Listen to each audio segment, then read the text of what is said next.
योगी सरकार महिला सुरक्षा के लिए तमाम बड़ी योजनाएं ला रही है और देश का सबसे बड़ा मुद्दा भी यही है कि महिलाओं को कैसे सुरक्षित रखा जाए। महिला आयोग की अध्यक्ष बबीता सिंह चौहान हमारे साथ मौजूद हैं और उन्होंने ये निर्देश दिया है कि जितने भी जिम हैं, जितने भी ऐसी संस्थाएं हैं, वहां पर अगर महिला जाती है, वो चाहे डांस सीखने जाए, वो चाहे कपड़े सिलाने जाए, वो चाहे कसरत करने जाए, वहां पर एक महिला ट्रेनर जो है वो होनी चाहिए। और हमारे साथ खुद बबीता सिंह चौहान मौजूद हैं। मैम, ये बताइए, सबसे पहले ये जो आपने एक फैसला लिया है, पहली बात तो विपक्ष या फिर अन्य लोग कह रहे हैं एकदम अजीबोगरीब बयान है ये, आप इसको किस तरीके से देखती हैं और कैसे आप इसको समझाना चाहती हैं? देखिए, मुझे नहीं लगता कि ये बिल्कुल भी कहीं से अजीबो-गरीबो बयान है, क्योंकि इसमें कोई ऐसी चीज़ मैंने कहा ही नहीं है कि जिसको हम फॉलो नहीं कर सकते हैं। मैंने कहा कि जिम में अगर ट्रेनर लड़के हैं, तो लड़कियां भी होनी चाहिए। वो दोनों चीज़ों से, क्योंकि महिला आयोग है और महिला आयोग की अध्यक्ष हूँ, इसलिए मैं महिलाओं की सुरक्षा की और महिलाओं को रोज़गार देने के लिए दोनों के पक्ष में हूँ और मेरा काम भी यही है।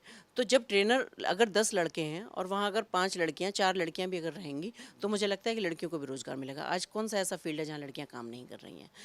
दूसरा, सेफ्टी पॉइंट ऑफ व्यू से भी देखा जाए कि अभी आपने पिछले दिनों एक कानपुर का भी किस्सा देखा होगा और ऐसे बहुत सारे किस्से आपने देखे होंगे जो स्पेशली अगर मैं बात करूं जिम की, तो जिम से कनेक्ट है। मेरे पास इतनी सारी, जब मैं सुनवाई के लिए जाती हूं तो इतने सारे केसेस आते हैं, क्योंकि महिलाओं के पास कोई ऑप्शन नहीं है। आज फिट रहने का अधिकार सबको है, चाहे वो महिला है चाहे वो पुरुष है। बच्चियाँ हैं, जिम में जाती हैं, उनके साथ हरकतें होती हैं, लेकिन वो कई बार क्योंकि ऑप्शन ना होने की वजह से या कुछ अपने सामाजिक प्रतिष्ठा की वजह से वो घर में नहीं बता पाती, या हमारे घर की बहू बेटियां हैं, वो घर में ये सारी चीज़ें नहीं बता पाती हैं। तो बहुत सारे किस्से, भी लास्ट टाइम भी मेरे पास एक ऐसा किस्सा आया कि एक बच्ची थी, वो उसको फिटनेस के लिए, कि शादी होने वाली थी, वो जिम जाना उसने शुरू किया। वहाँ कुछ उसका ट्रेनर था, उसने कुछ ऐसी हरकतें की, उसकी कुछ वीडियोग्राफी ली, उसकी ब्लैकमेलिंग शुरू हो गई। उसने उससे घर से पैसा मंगाना शुरू कर दिया। मतलब बड़ी दुखद सी घटना है ये। और एट लास्ट वो ये हुआ कि लड़की बोली या तो मैं उससे शादी करूँगी या मैं सुसाइड करूँगी, जबकि उसकी शादी कहीं पहले ऑलरेडी तय थी। फिर घर वालों ने समझाया बुझाया, उस लड़के को उठवाया। उसके वीडियो क्या थे कि दो आईफोन और लैपटॉप और ये सारी चीज़ें उनको देखा, उसमें सारा डिलीट कराया। तो इस तरह की जब हरकतें होती हैं तो वो पूरा परिवार ही, एक मानसिक स्थिति उसकी ऐसी होती है कि वो समझ नहीं आता कि उस वक्त क्या करें। तो इसमें कोई, मैंने ऐसा नहीं कहा, मैं ये नहीं कह रही कि आप अपने जिम बंद कर दीजिए या आप किसी पुरुष को आप नौकरी से निकालिएगा, नहीं। मेरा सिर्फ इतना कहना है कि आप उसमें महिलाओं को भी ऐड कीजिएगा। उसमें हमारी जो ट्रेनर हैं, उसमें वो अच्छी बच्चियां हैं और बहुत सारे फील्ड में निकल रही हैं। आज देखें आप, अगर बॉडी बिल्डअप की बात करें तो महिलाएं इतना इतना अच्छा लड़कियां सब कर रही हैं, तो आप ट्रेनर के तौर पे लड़कियां रखें वहाँ लड़कियों के लिए। सेंटर की भी एक बात सामने निकल कर आई है कि वहाँ पर भी पहली बात तो लेडीज़ टेलर होना चाहिए, सीसीटीवी कैमरा वहाँ पर होना चाहिए। लड़कियाँ तो अक्सर कहती हैं कि जो पुरुष टेलर होते हैं उनकी फिटिंग बहुत अच्छी होती है, तो आपको लगता नहीं कि इसके पीछे उनका भी विरोध आएगा कि भाई हम जिससे सिलवाना चाहें, हम इस फैसले को माने या ना माने? तो आपको लगता है एक बड़ा पेचीदा है ये? आपके पास थोड़ी सी जानकारी गलत है।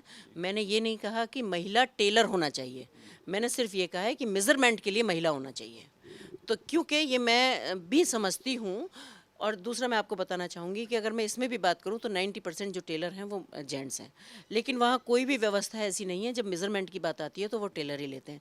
और आप जानते हैं कि जब कपड़ों की फिटिंग देने वाली बात आती है तो किस तरह से मेज़रमेंट किया जाता है। वहाँ से भी मेरे पास यही शिकायतें आती हैं कि वहाँ जो बेड टच और ये सारी चीज़ें होती हैं, तो वो सारी शिकायतें मेरे पास आती हैं। तो मैं ये नहीं कहती आप टेलर हैं आप उसे सिलवाइए, अगर अच्छा टेलर है और अच्छे आपके कपड़े सिल रहा है तो आप सिलवाइए, लेकिन मेज़रमेंट के लिए लड़की होना चाहिए वहाँ पे। डांस एकेडमी का भी जिक्र आ रहा है कि वहाँ पर भी जो है एक महिला जो है डांस टीचर होनी चाहिए। योगा क्लासेस आपने भी देखा है तमाम तरीके से चलती हैं। कई बार महिलाओं के वीडियोस भी बनाए जाते हैं, सोशल मीडिया पर भी डाले जाते हैं। तो ये सब क्या शिकायतें मिल रही थी आपको जब आप लोगों के बीच में पहुँची हैं? जी बिल्कुल। डांस एकेडमी और योगा का शायद मैं ज़िक्र करना भूल गई, लेकिन आपने याद दिलाया है, तो मैं इसलिए कहना चाहूँगी कि बिल्कुल 100% वहाँ भी महिलाएँ होना चाहिए।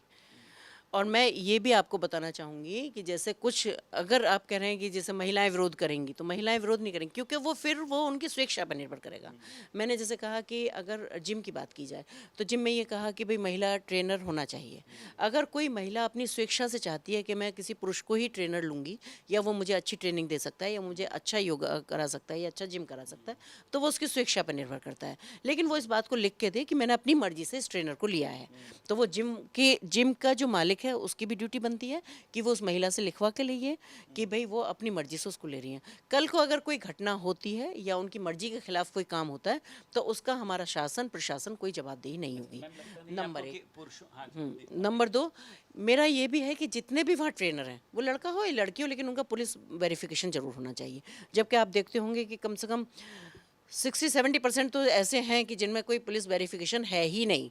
कोई भी आया, किसी को रखा, आज ये आ गया उसको रख लिया, कल वो आ गया वो छोड़ के चला गया वो रख लिया। तो मतलब ये बिल्कुल एकदम नॉनसेंस सी बातें मुझे लगती हैं कि आप इतना पैसा कमा रहे हो, आप इतने हाई सोसाइटी को आप कनेक्ट कर रहे हो अपने से, उसके बावजूद भी अगर हम इतनी ढील दे रहे हैं तो ये कोई सही बात नहीं है। तो आप रखिए, लेकिन पुलिस वेरिफिकेशन हो, प्रॉपर कैमरे हों, प्रॉपर वहाँ महिला ट्रेनर हो। और महिला को पता होना चाहिए कि हम किससे ट्रेनिंग ले रहे हैं, उसके बारे में, उसके नाम के बारे में आपको लगता है चीज़ें सामने होनी चाहिए? बिल्कुल होना चाहिए, बिल्कुल होना चाहिए। फिर मैंने बताया ना कि फिर वो महिला पे डिपेंड करता है कि वो किससे लेना चाहेगी, लेकिन सुविधा वहाँ होना चाहिए। मतलब ये ना हो कि हमारे पास ऑप्शन ही नहीं है। अगर महिला महिला के से ट्रेनिंग लेना चाहती है या महिला महिला से कपड़े का मेजरमेंट कराना चाहती है, लेकिन पता चला कि जहाँ वो जा रही है वहाँ वो है ही नहीं, तो वो कैसे लेगी? तो इसलिए मेरा कहना ये है कि रोजगार की दृष्टि से भी और सुरक्षा की दृष्टि से भी, दोनों को सुविधा की दृष्टि से भी वहाँ महिलाओं को अपॉइंट करना चाहिए। अच्छा, आपको ये नहीं लगता है कि पुरुषों का जो एक बड़ा धड़ा है, देखिए वो इसका विरोध करेगा? मुझे लगता है कि आपके पास भी कई फ़ोन कॉल्स इस तरीके के आ रहे होंगे कि ये किस तरीके का आपने फैसला दे दिया है, वो चाहे जिम वाले हों, वो चाहे म्यूज़िक अकेडमीज़ वाले हों या फिर अन्य जगह पर ऐसे जो लोग हों। देखिए, मेरा कोई ऐसा फैसला नहीं है, पर मैं फिर कहूँगी अगर जो विरोध करेगा उसकी नीयत साफ नहीं है। लेकिन आप जो है इसको सख्ती के साथ कराएंगे, इसकी मॉनिटरिंग के लिए आप लोग क्या करें? बिल्कुल मॉनिटरिंग मैं करूँगी, क्योंकि अभी अभी तो ये आदेश दिए हैं, अभी थोड़ा फॉलो करने में टाइम लगता है क्योंकि बहुत बड़ा उत्तर प्रदेश है और बहुत सारी, आपको पता है कि जिम भी हर कोने में है, बुटीक भी हर कोने में है, ब्यूटी पार्लर भी हर कोने में है। तो इन सब चीज़ों का थोड़ा सा एक्चुअली आपने देखा होगा, अब से अगर मैं 4-6 साल पहले की बात करूं तो सारे ब्यूटी पार्लर जितने भी लड़कियों के होते थे वहाँ लड़कियां ही अपॉइंट होती थी। अब एक ये नया फैशन सा बन गया कि लड़कियां वहाँ अपॉइंट नहीं होती, लड़के अपॉइंट होते हैं। जब लड़के अपॉइंट होते हैं तो निश्चित रूप से कि अगर अच्छा पार्लर है और वहाँ लड़का अपॉइंट है तो महिला भी अच्छे पार्लर में जाएगी और उसकी एक मजबूरी होगी कि वो लड़के से ही मेकअप कराएगी। अभी आपने देखा होगा कि जैसे सोशल मीडिया के माध्यम से भी और वैसे भी आप भी इस समाज में ही रहते हैं, समाज के ही आप हिस्सा हैं, कि जो ब्राइडल मेकअप हो रहे हैं, एक नया फैशन आ गया है कि ब्राइडल को ड्रेसअप कराना, मेकअप कराना सब लड़के काम कर रहे हैं। तो ये बिल्कुल मुझे तो लगता है कि एकदम नॉनसेंस जैसी बात है, क्योंकि ना तो ये हमारे संस्कार हैं और ना ये हमारी संस्कृति है। तो मुझे लगता है क्योंकि फैशन करना और मेकअप करना महिलाओं का अधिकार है, और इस अधिकार क्षेत्र में अगर किसी और दूसरे आदमी का इंटरफेयर हो तो नहीं। आप कितनी नामचीन हमारी ब्यूटिशियन है, कितनी नामचीन हमारी ड्रेस डिज़ाइनर हैं, कितने नामचीन लोग हैं जिसमें महिलाओं की तादाद ज़्यादा है अगर ऊपर लेवल पर भी देखा जाए, और अभी तक सारे काम ये करती थी। तो मुझे लगता है कि महिला अगर ट्रेंड है तो पुरुष महिला से ज़्यादा अच्छा कैसे कर सकता है, क्योंकि महिलाओं की तो ये रोज़ की चीज़ें हैं और पुरुष उसको स्पेशली ट्रेनिंग लेके आया कराने के लिए। तो मुझे लगता है कि वहाँ भी महिलाओं की बहुत ज़्यादा ज़रूरत है। और फिर मैं वही बात आपसे बार बार रिपीट करती हूँ कि अगर कोई चाहता है कि मुझे इस पुरुष से ही कराना है तो वो उसकी अपनी इच्छा पर निर्भर है, करता कोई ज़बरदस्ती नहीं है। है। हाँ बिल्कुल। बहुत शुक्रिया बात करने के लिए। तो हमारे साथ महिला आयोग की अध्यक्ष बबीता सिंह चौहान मौजूद थी और साफ तौर पर उनका कहना यह है कि महिलाओं के साथ में अगर वो किसी भी दुकान में पहुंचती हैं, वहां पर वो पुरुष जो टेलर है उससे कपड़े सिलाना चाहती हैं, सिलवा सकती हैं, लेकिन वहां पर सीसीटीवी कैमरे का होना बहुत ज़रूरी है और महिला सुरक्षा के लिए कदम जो है सख्ती से पालन कराया जाएगा। लखनऊ से वीडियो जर्नलिस्ट अनुज के साथ संदीप खेर, भारत समाचार।